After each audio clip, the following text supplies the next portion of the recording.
Conservative life on Mars because we are living in strange times. Today, we are breaking down the digital evidence involved in the death of 14-year-old Celeste Rivas Hernandez and why this may be the reason why the investigation has slowed down or is taking a long time. A lot of people online think this case is already solved, so why isn't we haven't moved forward yet? But the digital evidence involved in this case isn't so simple. Yes, digital evidence can be extremely strong and extremely important, but only when it meets strict legal and forensic standards. Okay, so digital evidence, that's going to be anything on the internet, that's going to be your cell phones, cameras, you got it. This evidence becomes legally tangible only when it's verified and is tied to a specific device, a specific account, or person. That happens to go through forensic methods like data logs. You got to make sure everything is hooked up with the data logs, the IP addresses, which will connect to your devices and so forth, chat histories on any platforms or your cell phone text, deleted messages. You didn't think about those. Remember, what goes internet stays on the internet forever. Metadata, cloud backups, and even authenticating screenshots. All of this goes into doing the checks and balances and making sure it is legally tangible and it can be legally used. Okay, now you have problem areas like leaks, screenshots, and social media investigations that happen, which has been happening. There's lots of internet sleuths on this case, and some have very good information on both sides of the coin. But the court of public opinion is already convinced.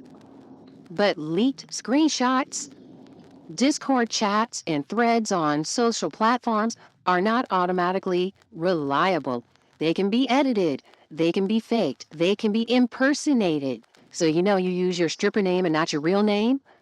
Taken out of context, if you only have a part of what someone says, it could be totally different than having all 17 pages of the thread that happened.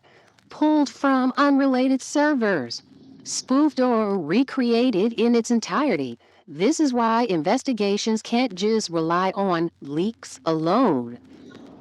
Now, how does authentication work? Well, actual verification requires legal steps and forensic matching. This would include subpoenas to Discord. So a lot of internet sleuths have been getting their information from the platform Discord. They would have to go back and see if they could subpoena some of that information and piece it together. Now, I can personally tell you, a lot of these social media platforms are not keen to just giving up information on their client, you, the public, willy-nilly. And even with subpoenas, they may fight against that. I can remember back, I think, when Yahoo and I think Google fought family members who wanted to see the platforms for deceased relatives. And it's like, no, that's their information. If they wanted you to know, they would have told you.